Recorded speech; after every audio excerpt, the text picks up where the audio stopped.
सुस्वागतम विद्यार्थियों। आइए आज हम इस वीडियो में कक्षा 7वीं विषय हिंदी पाठ 3 मुक्ति का प्रतिदान इस पाठ की जानकारी प्राप्त करेंगे। यह पाठ हमारे सामने कहानी के रूप में है। इसमें कहानीकार ने लालच से दूरी बनाए रखने के लिए और किए गए उपकार के बदले प्रति उपकार को रेखांकित किया है। इस पाठ में हमें क्या क्या संदेश मिलता है उसकी जानकारी हम लेंगे। ठीक है बच्चों, तो पहले मैं कहानी आपको संक्षेप में समझा देती हूँ, उसके बाद हम पाठ का वाचन करेंगे। ठीक है बच्चों। मुक्ति का प्रतिदान कहानी में कहानीकार ने लोगों को या हमें समझाने की कोशिश की है कि व्यक्ति को जीवन में उपकार के बदले प्रत्युपकार के लिए तत्पर रहना चाहिए, तैयार रहना चाहिए।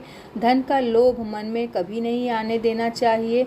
व्यक्ति को केवल अपने परिश्रम की कमाई का ही उपयोग करना चाहिए।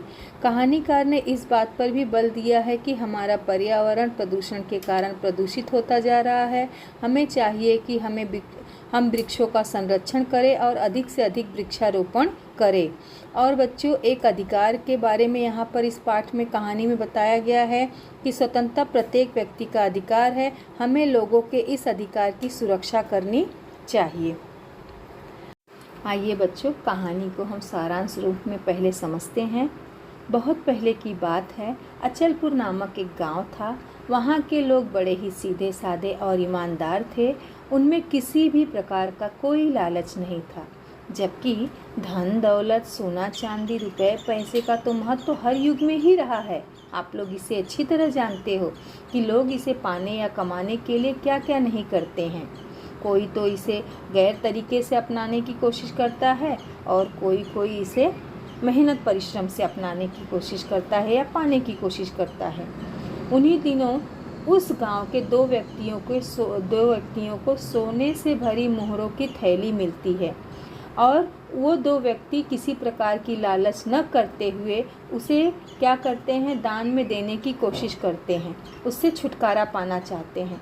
पहले तो वो व्यक्ति जो होते हैं वो अपने गांव के ज्ञानी महात्मा जी के पास जाते हैं। फिर उसके बाद दोनों उससे छुटकारा पाने के लिए एक समस्या का समाधान खोजते हैं कि इसे हम अपने दामादों को दान दहेज में दे दें। परंतु दामाद ने भी दान दहेज में उसे लेने से इनकार कर दिया और उसे एक सामाजिक अपराध बताया और गैर जरूरी अमान्य बताया। और दामाद ने कहा कि कन्या तो एक रत्न के रूप में होती हैं और उसके बदले अगर हम दहेज लेते हैं तो ये अक्षम्य और एक कठोर दंड का भागीदार बन जाएंगे हम, तो हमें इस प्रकार का कोई दान दहेज नहीं चाहिए। अब समस्या विकट हो गई। दोनों व्यक्ति पुनः ज्ञानी जी के पास, जो महात्मा जी थे उनके पास जाते हैं और इस विकट समस्या का समाधान मांगते हैं। अब ज्ञानी जी के सामने समस्या जो है वो एक प्रश्न के रूप में खड़ी हो गई कि इस सोने की जो मोहरों से भरी जो थैली है इसका क्या किया जाए। ज्ञानी जी ने अपने शिष्यों को बुलाया और बारी बारी से अपने शिष्यों से उन्होंने इसका समाधान पूछा। एक शिष्य ने कहा कि इस संपत्ति को जो है इस देश के राजा को दे देनी चाहिए, क्योंकि ये पूरे जो राज्य है, जो भूखंड है, उसका वह स्वामी है। तो जब हम उसे ये संपत्ति देंगे तो वो समाज की भलाई के लिए इसका उपयोग करेंगे और इस बदले में हमें सम्मानित करेंगे, खुश होंगे। परंतु उसी समय तुरंत आया हुआ एक किसान मित्र ने, यहाँ पर ये शब्द है आगंतुक मतलब अभी अभी आया हुआ कोई मेहमान या व्यक्ति। इस प्रकार उस किसान मित्र ने यह कहकर विरोध किया कि सिक्कों से भरी वह थैली जिस खेत में मिली है वह मेरा था, किंतु उस खेत को वास्तव में मेरा यह मित्र जोता बोता है, तो यह उसी को मिलना चाहिए। इस संपत्ति का असली हकदार वही है। परंतु उस मित्र ने यह विरोध कर दिया या विरोध प्रकट किया कि अचानक मिली हुई यह दौलत और मेरे खून और पसीने की कमाई नहीं है, यह मुफ्त की कमाई है और मुफ्त की कमाई कभी फलदायी नहीं होती है। इसे मैं ईश्वरीय न्याय और संपदा के विमुख समझता हूँ, तो मुझे ऐसी संपत्ति नहीं चाहिए। ज्ञानी जी उन दोनों मित्रों के उदात्त विचारों से गदगद हो जाते हैं, खुश हो जाते हैं कि देखो दोनों जन में इस संपत्ति के प्रति कोई लालच नहीं है। अब उनकी प्रश्नवाची दृष्टि जो होती है दूसरे शिष्य की ओर जाती है। एक शिष्य ने तो सुझाव दिया राजा को देना चाहिए, अब दूसरे शिष्य की ओर जाती है तो दूसरा शिष्य कहता है कि अगर कोई वस्तु लेने वाला, अगर कोई एक वस्तु है इसे लेने वाला कोई नहीं है तो इसे दान में दे देना चाहिए। और शिष्य थोड़ा लालच करते हैं, कहते हैं यदि यह दान मुझे ही दे दिया जाए तो। इतने पर महात्मा जी उसे घूरने लगते हैं और उनकी दृष्टि देखते ही शिष्य की आवाज़ बंद हो जाती है या अटक जाती है। वो बोलते बोलते रुक जाते हैं कि यह गलत है। महात्मा जी लोभ मोह माया से परे हैं, उन्हें किसी प्रकार का लालच नहीं है, तो वो चाहते हैं मेरे शिष्यों को भी इस प्रकार का लालच नहीं होना चाहिए। अब तीसरे शिष्य की बारी आती है। उसका कहना है कि यह दौलत को फिर से उसी ज़मीन में गाड़ दिया जाना चाहिए। इस तरह कोई अगर धन लेने वाला तैयार नहीं है तो उसे फिर से पुनः वहीं पर गाड़ दो। परंतु इस प्रकार के प्रश्न का उत्तर सुनकर ज्ञानी जी को निराशा हुई। यह कोई समस्या का समाधान नहीं हुआ। अब उनकी जो आशा की किरण है वो अपने चौथे शिष्य को देखकर जागृत हुई और उन्होंने प्रसन्न मुद्रा में कहा, छोटे शिष्य से पूछा, यदि तुम मेरी जगह होते तो कैसा न्याय करते, तुम क्या सुझाव देते? तो छोटे शिष्य ने कहा, बड़ा भोला भाला सा उत्तर था और गुरुजी को पसंद भी आया, कि मेरी आत्मा कहती है कि धरती माँ ने यह दौलत किसी शुभ कार्य के लिए या लोक कल्याण के लिए दिया है। क्यों न इस विस्तृत भूखंड में, विशाल भूखंड में, बड़े भूखंड में, भूखंड मतलब पृथ्वी पर, जमीन पर ऐसा सदाबहार बाग लगाया जाए जिससे तमाम लोगों को फल मिले, पक्षियों को बसेरा मिले और राहियों को, पथिकों को मुफ्त में छाया मिले। उसके विचार को सुनकर, चौथे शिष्य के इस विचार को सुनकर सबकी बाँछें खिल गई, मतलब सब खुश हो गए। सबको यह जो सुझाव है बहुत अच्छा लगा, सब प्रसन्न हो गए। और गुरुजी ने तुरंत उस सिक्के की जो थैली थी वह अपने चौथे शिष्य को सौंप देते हैं और उत्तम फलों के बीज को खरीदने के लिए राजधानी की यात्रा का आदेश दे देते हैं।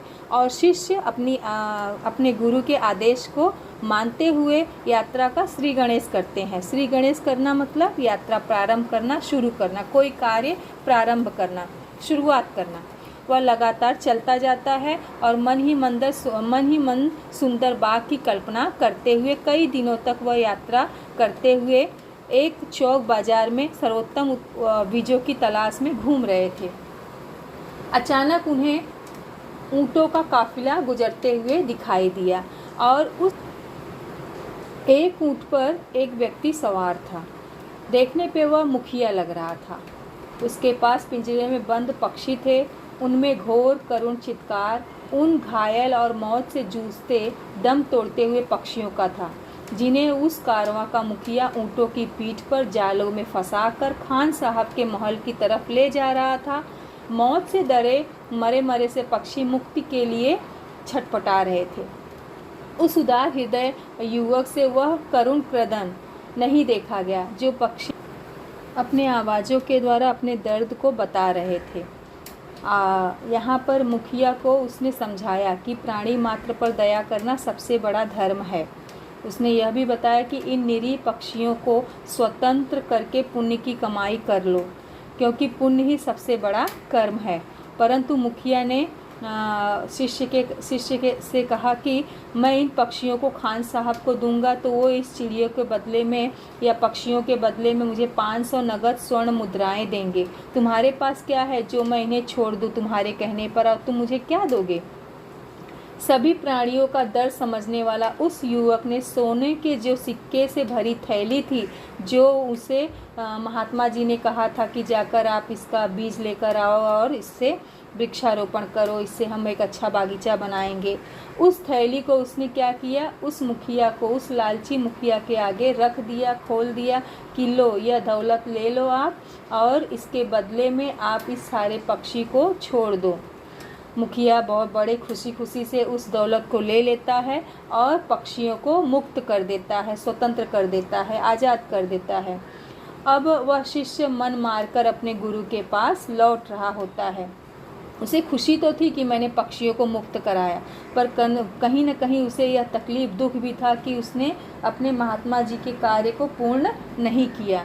मुक्त हुए सभी पक्षी उस पर छाया करते हुए चहचहाते गीत गाते चल रहे थे और शिष्य भी अपने घर की ओर, अपने आश्रम की ओर निकल पड़ता है, गांव की ओर।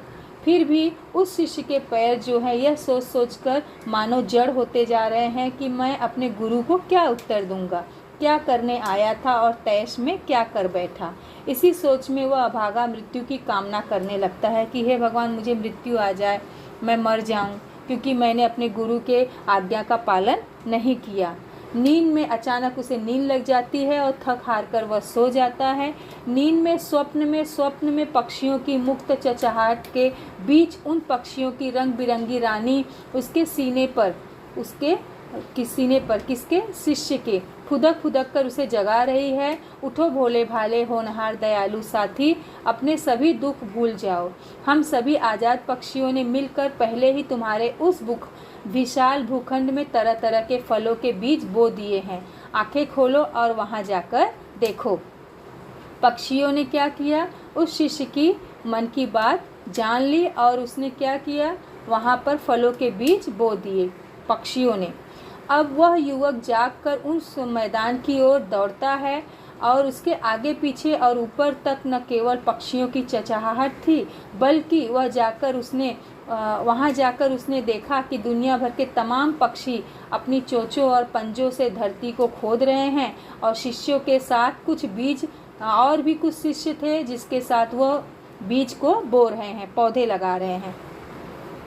इस प्रकार से उसके गुरु और अन्य एकत्र जन मुक्ति के इस प्रतिदान का करिश्मा देखकर फूले नहीं समा रहे थे, बल्कि वे भी बागवानी में बढ़ चढ़कर हाथ बटा रहे थे। तो बच्चों, यहाँ पर पक्षियों ने कृतज्ञता व्यक्त की, अर्थात किए गए उपकार के बदले उन्होंने भी उपकार किया। उस उपकार के बदले उन्होंने क्या किया, उसकी शिष्य की मदद करके उस उपकार के बदले प्रति उपकार को यहाँ पर उदाहरण के रूप में व्यक्त किया है। तो बच्चों, कहानी आपको पूरी अच्छी तरह से समझ में आई होगी और कहानी बहुत ही अच्छी है, रोचक है। तो इससे हमें क्या क्या संदेश मिला? 4 संदेश मिला। उपकार के बदले प्रति उपकार करना, किसी प्रकार का मन में लालच न रखना, है ना। और आप लोग देखो तीसरा क्या है, वृक्षारोपण करना। और चौथा, किसी के भी अधिकार का हनन नहीं होना चाहिए। आइए बच्चों, अब हम पाठ का वाचन करते हैं। शुरुआत में 2 शब्द दिए गए हैं विचार मंथन में, कृतज्ञ बनो कृतज्ञ नहीं। दोनों शब्द एक दूसरे के विपरीत हैं। कृतज्ञ शब्द का अर्थ होता है किए गए उपकारों को मानना। अगर किसी ने हम पर उपकार किया है तो उसका एहसानमंद रहना, उसके उपकारों को मानना। कृतज्ञ का मतलब होता है किए गए उपकारों को न मानना। किसी ने अगर हम पर उपकार किया है तो उसे भूल जाना। आइए पाठ का वाचन करते हैं। पाठ का वाचन करते समय विराम चिन्हों का ध्यान देना चाहिए। देखिए पाठ यहाँ पर शुरुआत है, बहुत पहले की बात है। अब कौन सा विराम चिन्ह आया? पूर्ण विराम। वाक्य पूरा हो चुका है। अचलपुर नामक गांव था, फिर से पूर्ण विराम। वहाँ के लोग बड़े सीधे सादे और ईमानदार थे।